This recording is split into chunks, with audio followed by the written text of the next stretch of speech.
శశివర్ణం యదర్భయం ప్రసన్నవదనం ధ్యాయే సర్వవిఘ్నోపశాంతయే అగజానం భార్గం గజానమన్నిశం అనేకదంతభక్తానాం ఏకదంత ఉపాస్మహే ఏకదా నైమసారణ్యే ఋష్యశౌనికాదయః కప్రస్సరాయతం సర్వే సూతం పౌరాణికం ఖలు.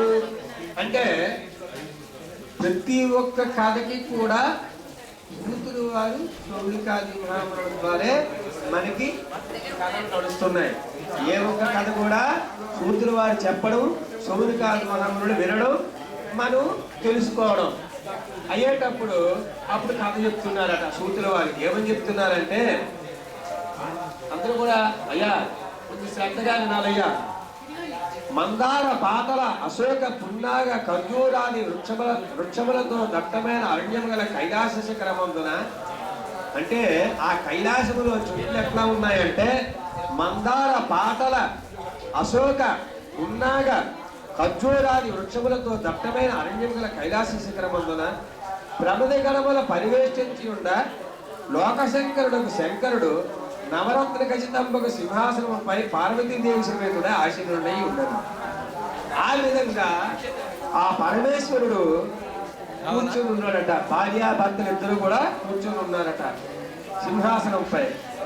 కుబేరుడు, వరుణుడు, ఇంద్రుడు మొదలగు దిక్పాలకులు, నారద, అగస్య, వాల్మీక, పరాశరాది మునిశ్రేష్ఠులు మహేశ్వరుడు పరివేష్టించి ఉండేది. ఇక ప్రమద గణాలన్నీ కూడా వాళ్ళు కూడా పక్కనే ఏర్పడి ఉన్నారట. అట్టి సమయమందున సర్వమంగళప్రదముడు గౌరీదేవి లోకానుగ్రహకార్థమై సంప్రీతి కలదై శంకరుడితో ఇట్లని, సమస్త లోకమును ఏలుచు సకల ప్రాణుల యందు దయ కలిగిన ఓ భగవంతుడా, రహస్యముగా పుణ్యవ్రతమును అగు ఒక శుభ వ్రతమును ఆ ఎరిగింపు అని కోరగా, అంటే స్త్రీలకు సర్వసౌభాగ్యములు చేకూర్చినటువంటిది ఏదైనా వ్రతముంటే తెలియచేయని చెప్పి ఆనాడు పార్వతీదేవి పరమేశ్వరుడిని అడిగిందట. పార్వతీదేవి పరమేశ్వరుడిని అడిగితే ఆవిడ పరమేశ్వరుడు చెప్తున్నాడట. అని కోరగా ఈశ్వరుడు పార్వతో ఇట్లు చెప్పని తొడంగే, ఓ పార్వతి, వ్రతములకెల్లా ఉత్తమమైనది యగు వ్రతం ఒకటి కలదు. దానిని నేను చెప్పేదను, అది సమస్త సంపదలకు మూలమైనది, సర్వ సౌభాగ్య హేతువు, శీఘ్రమే పుత్ర పౌత్రాది సంతతి నొసంగను. ఎన్ని విధాలంటే సంపద కలుగుతుందట, సౌభాగ్యం కలుగుతుందట, సంతానం కూడా కలుగుతుందట, అన్ని విధాలకు కూడా విజయం కలుగుతుందట. కాబట్టి అటువంటి వ్రతాన్ని నేను చెప్తున్నాను. ఈ పుణ్యవ్రతము వరలక్ష్మి వ్రతం అనే పేరు. ఈ పూజ పేరు ఏం పేరు అంటే వరలక్ష్మి వ్రతం అని అంటారు. ఈ వరలక్ష్మి వ్రతము నువ్వు శ్రావణ మాసమునకు పౌర్ణమిగా ముందుగా వచ్చిన శుక్రవారం నాడు ఆచరించవలేను. మనం కాలాతీతముగా ఈ రోజు మాస శివరాత్రి నాడు ఆ పరమేశ్వరుడు తాలూకా రోజునాడు మనం చేసుకుంటున్నాం. పౌర్ణమి ఆచరించే ముందుగా శుక్రవారం ఆచరించవాలి. ఈ వ్రతం ఆచరించే స్త్రీలు కలుగు పుణ్యఫలములు చెప్పేది ఆలకింపు. అంటే ఎవరైతే ఈ వ్రతాన్ని చేశారో వారి యొక్క కళ చెప్తున్న వినండి అని చెప్పి చెప్తున్నారట. విధానమేమి, వ్రతముని ఏ దేవతను పూజించవలేను, ఆ దేవికి ఇంతకు పూర్వం ఎవరు ఆరాధించి సంతోషపెట్టేది అని అడిగినా అప్పుడు ఈశ్వరుడు పార్వతీదేవితో ఇది చెప్పని అడిగారు. పార్వతి, పవిత్రము వరలక్ష్మి వ్రతము ప్రభావము సవిస్తరముగా చెప్పదని ఆలకింపు. మగధ దేశమును ఉన్నదట. మనకి చెప్పేటప్పుడు అతల, వితల, సుందర, తలాతల, రసాతల, పాతాల చెప్పేసిన లోకాలు కూడా ఉన్నాయి. మనకి ఆ లోకాలు దేశాల్లో మగధ దేశం అని చెప్పేసి ఒక దేశం ఉంది. ఆ మగధ దేశంలో కుండెను మనం పట్టణం కలదట. అయితే మనకి తెలుగు రాష్ట్రంలో హైదరాబాద్ ఎలాగో ఆ మగధ దేశంలో కుండెను మనం ఒక పట్టణం కలదట. ఆ పట్టణం ముందు బంగారు ప్రాకారంభులతోడను బంగారు గోడలతోడను కలిగి శోభాయమానముగా ఉళ్ళతోడను ఒప్పుచుండను. అంతా ఎక్కడ చూద్దాం బంగారం అయిపోయినట. ఆ కుటీరమైన పట్టణం అనేది అంతా బంగారమయంతోనే ఉన్నదట. అందులో చారుమతి అని ఒక బ్రాహ్మణ స్త్రీ నివసించుచుండను.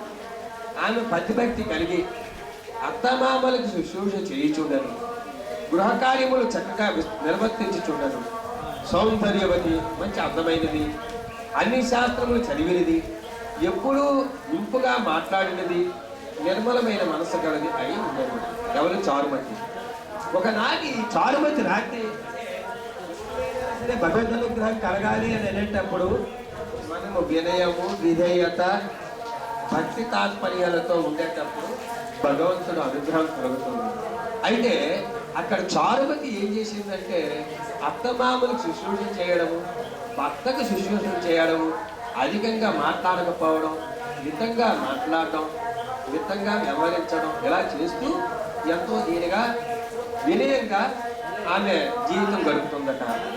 ఆ జీవితం గడిపిన దానికి ఆ మహాలక్ష్మి సంతోషించి ఆ చారుమతి ఒకనాటి రాత్రి కలలో లక్ష్మీదేవి ప్రత్యక్షమై, ఓ కళ్యాణి, ఇటు రమ్ము, నీకు శుభమగును, నేను వరలక్ష్మీదేవిని వచ్చితిని.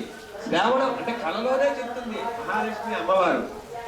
శ్రావణ మాసము పౌర్ణమికి ముందుగా వచ్చిన శుక్రవారమున నన్ను పూజింపు, నీకు కోరిన వరములు ఇచ్చేది నన్ను చెప్పగా చారుమతి స్వప్నముననే ఆ వరలక్ష్మీదేవిని ఆనందముతో ఇట్లా స్తుతించారు. నమస్తే సర్వలోకానాం జనన్యే పుణ్యమూర్తియే శరణ్యే త్రిజగద్వందే విష్ణు వక్షస్థలాలయే. అమ్మా, నీవు లేనిది ఈ లోకము లేని తల్లి అని చెప్పి ఆమె అనుకొని 3 సార్లు ప్రదక్షిణ చేసిందట. చేయబోసరికల్లా జగములకు అన్నిటికీ తల్లివి, పుణ్యరూపురాలు, నీకు నమస్కారం. శరణు ఇచ్చి వారిని కాపాడు ముల్లోకములు వారి చేత కొనియాడుదానువు, విష్ణువు యొక్క హృదయము నివాసము కలదానువు అని ఆ విధంగా చేసేసరికల్లా నీవు ఎవరిని కటాక్షం చూసిన మానవుడు ధన్యుడు, అతడే శుభములతో కూడినవాడును, అతడే కొనియాడ తగినవాడును, అతడే ఉత్తమ కుటుంబీకుడు, అతడే సూర్యుడు, అతడే పండితుడు, అతడే హరిప్రియురాలు. ఎక్కువ వేళ జన్మములందు ఎంత పుణ్యము చేసిందో కదా, లేని ఎడల నీ పాదకమములు దర్శనం నాకు లభించినా అని వరలక్ష్మీదేవి బహు విధములుగా స్తుతించారు. ఆ వరలక్ష్మీదేవి ఆ చారుమతిని ఇట్లు స్తోత్రం చేయబడిందై సంతృష్టి చెంది ఆమెకి పిప్పు వరములు నొసంగి అంతర్ధానమయ్యారు. పిమ్మట సాధ్యకు చారుమతి స్వప్నం నుండి మేల్కాంచి సూర్యోదయమును లేచి తన స్వప్న వృత్తాంతము తన బంధువులకు తెలిపి, బంధువులను నీవు శుభకరముకు స్వప్నమును గంటివి, మంచిది, మనమందరము వరలక్ష్మీదేవి ఆజ్ఞానుసారము చేయదము అని పలికి ఇట్లు నిశ్చయించుకున్న వారే శ్రావణ మాసము పౌర్ణమిగా ముందుగా వచ్చిన శుక్రవారము ఎప్పుడు వచ్చినాయని నిశ్చయించి చూడని వారి పుణ్యఫలవశమున వరలక్ష్మి వ్రతదినము ప్రార్థించరు. ఆ స్త్రీలందరూ ఆనందోత్సాహములతో స్నానమాచరించి రుచి చిత్రవస్త్రములు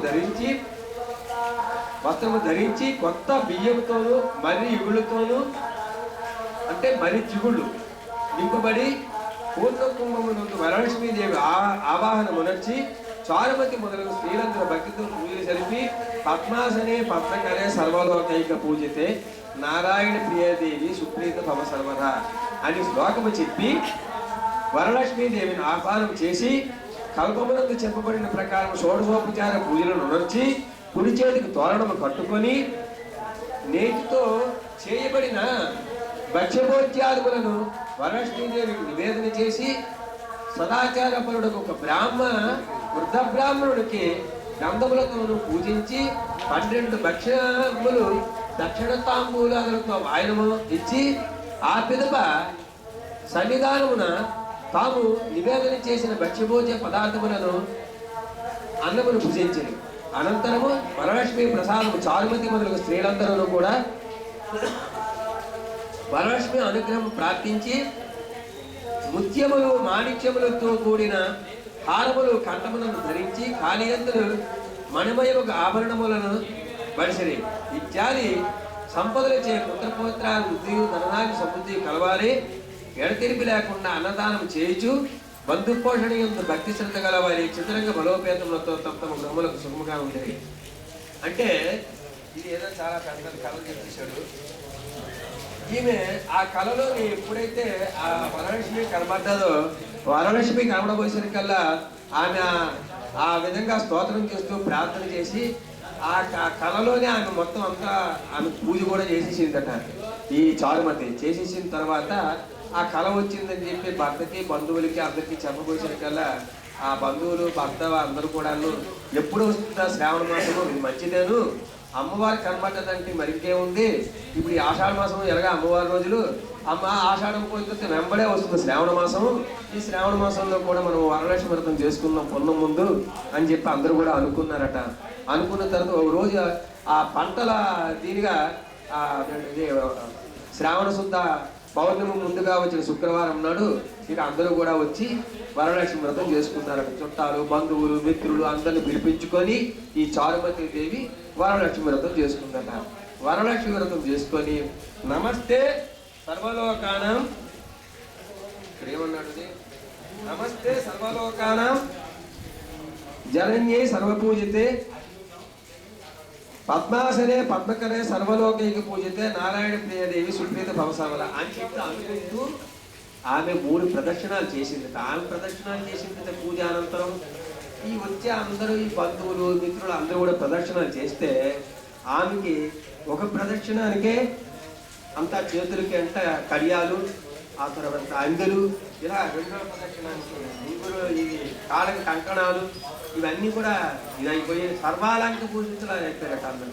అయ్యేది చారుమతి అయ్యిందే కాక చారుమతికి వెనకాతలు వచ్చిన ఈ పుణ్యస్త్రీలు అందరికీ కూడా బంగారం అయిపోయింది. ఎప్పుడైతే బంగారం అయిపోయారో అప్పుడు ఆ చారుమతిని భోజనం అంతా పెట్టిన తర్వాత భోజనం చేసిన తర్వాత వాళ్ళ భర్తలందరూ కూడా మనకంటే ఇప్పుడు అంత కార్లు బళ్ళు ఉన్నాయి కానీ అప్పుడు గుర్రాలు తర్వాత ఏనుగులు వాటి మీద వాళ్ళు రెడీగా ఉన్నారట.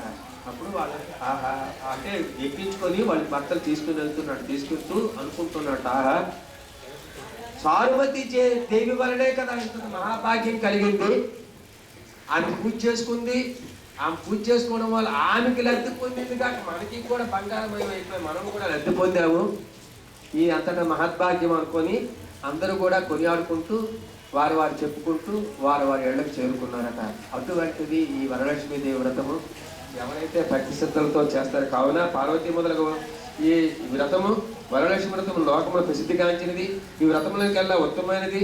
దీనిని సవిస్తారంగా చెప్పి ఎవరి వ్రత కథను శ్రద్ధాశక్తులు కలిగి విందురు లేక సావధాన చిత్తులే ఇతరులకు వినిపించరు వారికి వరలక్ష్మి ప్రభావం వలన సర్వకార్యములను సిద్ధించును అని శివుడు పార్వతీదేవికి చెప్పాను.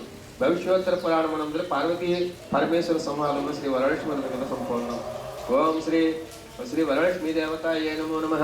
అక్షతలు తీసుకొని చూసారా చేతులతో అక్షతలు పట్టుకు